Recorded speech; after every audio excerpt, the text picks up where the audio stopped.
বাংলার মুখ্যমন্ত্রী কি আপনাকে বলতে চাই, বাংলার মা বোনেদের নিয়ে কেনা বেচা করবেন না। বাংলার মা বোনেদের কেনা বেচা করে বাংলায় নতুন করে মাংসের দোকান খুলবেন না। 2 লাখ 5 লাখ 10 লাখের ভুখা নয় বাংলার মা বোনেরা। বাংলার মা বোনেরা তারা ইজ্জতের সঙ্গে বাঁচতে চায়, নিশ্চয়তার সঙ্গে বাঁচতে চায়, সুরক্ষার সঙ্গে বাঁচতে চায়। বারবার আমাদেরকে ধোঁকা দেবেন আপনি। কালকে বক্তৃতা দিচ্ছেন আপনি, ফাঁসি চাই। বাংলার নাগরিক সমাজের এই আন্দোলনে মুখ্যমন্ত্রী মমতা ব্যানার্জি ফেঁসে গেছেন। এই ফাঁস থেকে বার হতে তিনি এখন ফাঁসির গল্প করছেন, আর এই ফাঁস থেকে বার হতে কখনো ফোসফোসের গল্প করছেন। এখানে কেউ ভয় পাচ্ছে না, কেউ ভয় পাবে না। আজ আপনি নিজে পাল্টি খেয়ে বলছেন না না না না, আমি এরকম কথা বলিনি। বিলাপ বকছেন আপনি। বাংলার মানুষকে ধোঁকা দেওয়ার চেষ্টা করবেন না। কেউ এখানে ভোট করতে আসেনি। নাগরিক সমাজের একটাই দাবি, আপনি বিচার দিন। নাগরিক সমাজের একটাই দাবি, বিচার দিন। আজকে চিকিৎসক ময়দানে নেমেছে, আজকে উকিলরা ময়দানে নেমেছে, কর্মচারীরা ময়দানে নেমেছে। আমি আরো বলবো, এ বাংলার বিভিন্ন ধর্ম সম্প্রদায়ের মাথারা আছেন। মুসলিম সম্প্রদায়ের মৌলানা মৌলবীরা রাস্তায় নামুন, হিন্দু সমাজের পূজারী পুরোহিতরা রাস্তায় নামুন, খ্রিস্টান সমাজের পাদ্রীরা রাস্তায় নামুন। কেন আপনারা দূরে থাকবেন? সবাইকে নামতে হবে। বাংলায় সাম্প্রদায়িক রাজনীতির বিষ বাষ্পে আমরা বাংলাকে আক্রান্ত হতে দেব না। বাংলার মানুষ আজ তাই আন্দোলনে সামিল হয়েছে। এই আন্দোলনে কংগ্রেস তার সীমাবদ্ধ ক্ষমতায় আন্দোলনে অংশগ্রহণ করতে চেয়েছে। রামের সেতু করতে গিয়ে কাঠবিড়ালির বালি তারও যোগ দেওয়া দরকার। আমরা জানি আমাদের ক্ষমতা নেই, আমাদের ক্ষমতা নেই, পঞ্চায়েত নেই, মিউনিসিপ্যালিটি নেই, লুটের পয়সা নেই, কিছু নেই।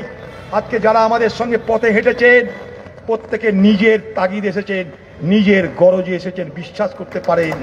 তার কারণ কি জানেন?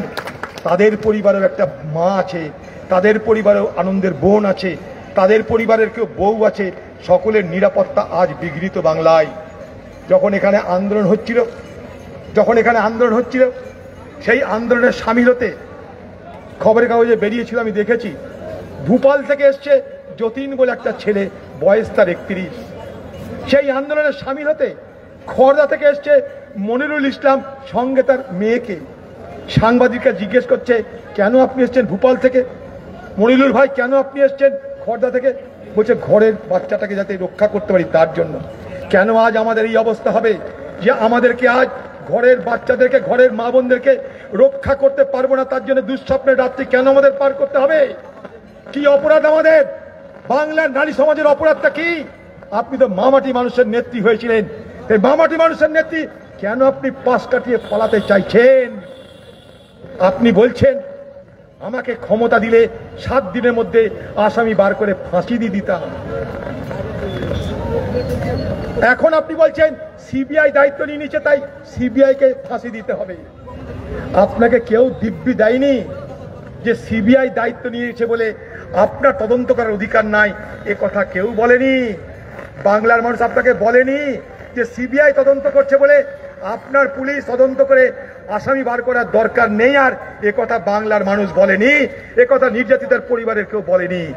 আপনি যদি সৎ হন, আপনি যদি দৃঢ় হন, আপনার যদি হিম্মত থাকে, আপনি যদি মানুষের সঙ্গে ধোঁকাধড়ি না করেন, তাহলে আপনার পুলিশকে, যে পুলিশকে ভরসা করে আপনি বলেছিলেন 7 দিনের মধ্যে আসামি বার হয়ে যাবে এবং ফাঁসির ব্যবস্থা হবে, আপনি করুন। বাংলার সবাই বলবে সিবিআই কে দরকার নাই, মমতা ব্যানার্জি পারছে, তাকে সুযোগ দাও। আপনি তো আরামসে পারেন, কোর্টে গেলেই তো হবে, কোর্টে গিয়ে বললেই হবে কোর্টকে যে আমাকে 10 দিন সময় দিন, আমি সব বার করে দিচ্ছি। চালাকি আমাদের সঙ্গে, আমরা কিছু বুঝি না। আপনি বলছেন আইন আনবে, ফাঁসির আইন।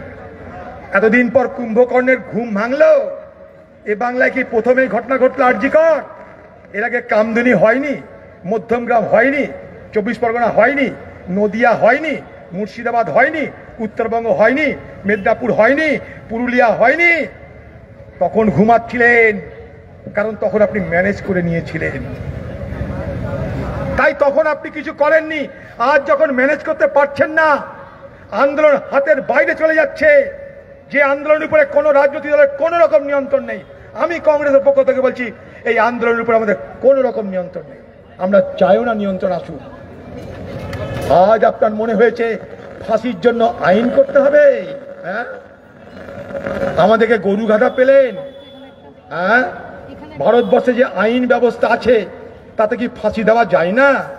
এই কলকাতার বুকে ধনঞ্জয় ঘোষের ফাঁসি হয়েছিল হেতাল পারেখকে ধর্ষণ এবং খুন করার জন্য, মনে করে দেখুন।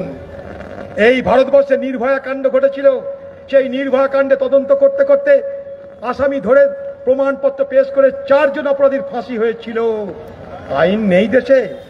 এই একই আইনে এখানে ফাঁসি হতে পারে, কিন্তু প্রয়োজন কি? প্রয়োজন তথ্য প্রমাণ, প্রয়োজন অপরাধীকে গ্রেপ্তার করা। আপনি একদিকে বলছেন ফাঁসি চাই, উল্টো দিকে তথ্য প্রমাণ লোপাট করছেন। এই আরজিকর হাসপাতালের সমস্ত তথ্য প্রমাণ আপনি লুটে নিয়েছেন। আরজিকর ভাঙচুর করে বাকি তথ্য লুট করতে চেয়েছিলেন। কেউ অস্বীকার করতে পারে? কেউ অস্বীকার করতে পারে? পুলিশ আগে থেকেই সব বলে দিচ্ছে, মুখ্যমন্ত্রী আগে থেকেই বলে দিচ্ছে সুইসাইড।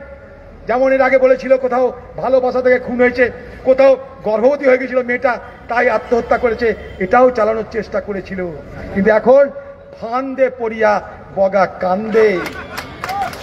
এখন দেখছে দিদির আর মিথ্যা কথা চলছে না, হাওয়া নিকাল চুকি হ্যাঁ। তাই আজকে দিদি পাল্টিবাজি করছে। কালকে ভয় দেখালো আমাদেরকে, ডাক্তারদেরকে ভয় দেখালো, এফআইআর হয়ে যাবে, বিপদে পড়ে যাবেন, পাসপোর্ট থাকবে না, ভিসা থাকবে না। কেন ভয় দেখাচ্ছেন? ডাক্তাররা কি অন্যায় করেছে? ডাক্তাররা রুগী দেখছে।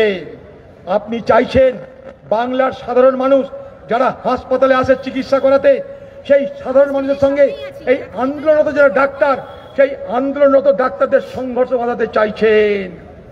তাই আপনি গরিব মানুষের কথা বলেছেন, গরিব মানুষ চিকিৎসা পাচ্ছে না। সব গরিব মানুষ চিকিৎসা পাচ্ছে। ডাক্তাররা কেউ অমানবিক নয় আপনার মতন। তারা ও তপ হিপোক্রিটস দিয়ে মানুষকে সেবা করার জন্য তারা ডাক্তারি পাস করেছে, তারা সবাই চিকিৎসা করছে। অমানবিক যদি কেউ হয় তার নাম মমতা ব্যানার্জি। আপনি পাশবিক আচরণ করছেন, ডাক্তাররা মানবিক আচরণ করছে, আর মমতা ব্যানার্জি আপনি পাশবিক আচরণ করছেন।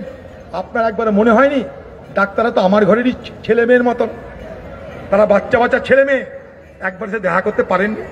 হ্যাঁ, আপনার জাত চলে যেত, আপনি ব্রাহ্মণ থেকে শূদ্র হয়ে যেতেন দেখা করলে। হ্যাঁ, আপনি একবার এসে বলতে পারতেন না যে স্বাস্থ্যমন্ত্রী হিসাবে এটা আমার ব্যর্থতা, পুলিশ মন্ত্রী হিসাবে এটা আমার ব্যর্থতা? আপনার জাত চলে যেত। হ্যাঁ, তা আপনি করলেন না। আপনি ময়দানে আপনার দলের সমস্ত লোকজন জুটিয়ে সেখান থেকে থ্রেট করছেন। ও থ্রেট বাংলায় চলবে না, ও থ্রেট বাংলায় চলবে না। আপনার যা পার্টি করে তাদেরও পরিবারে মা বোন আছে, তাদেরও বাড়িতে প্রশ্নের উত্তর দিতে হচ্ছে। প্রত্যেকের পরিবারে মা বোন আছে, আপনার কি আছে জানি না, কিন্তু বাকি পরিবারদের মা বোন আছে, তাদের দরদ আছে, তাদের দয়া আছে, তাদের চিন্তা আছে। আপনার খোকাবাবুকে নিয়ে সংসার, খোকাবাবুর বাড়িতে 2-4 হাজার পুলিশ নাকি মোতায়েন হয়ে গেছে, আপনার তো কোনো কথাই নাই। কিন্তু বাংলার বাকি পরিবার আছে, বাকি পরিবারের সন্তান সন্ততি আছে, তাদের নিয়ে বাকি বাংলার মানুষকে ভাবতে হবে। তার কর্মীদেরকে বলছেন, তার দলের হারমাদদেরকে বলছেন ফস করতে শেখো। মমতাদি বলছেন তার দলের কর্মীদের করতে হবে ফোঁস, না হলে কি করে হবে সন্দীপ ঘোষ। এ ফোঁস এখানে ভেঙে দেওয়া হবে, সাপের বিষ দাঁত ভেঙে দেওয়া হবে। এখানে আমরা বেঁচে আছি, সাপের বিষ দাঁত ভেঙে দিয়ে এই বাংলাকে দুর্বৃত্তদের হাত থেকে মুক্ত করব। আজ না হয় কাল এ বাংলা দুর্বৃত্ত রাজের থেকে মুক্ত হবে। সেই আন্দোলনে আমরাও সামিল হয়েছি, কোনো উদ্দেশ্য নিয়ে নয়, কোনো ধান্দা নিয়ে নয়, কোনো স্বার্থ নিয়ে নয়, শুধু ইনসাফের জন্য, বিচারের জন্য, ন্যায়ের জন্য আমরা আজ সামিল হয়ে প্রতিবাদ করছি। জয় হিন্দ, বন্দে মাতরম।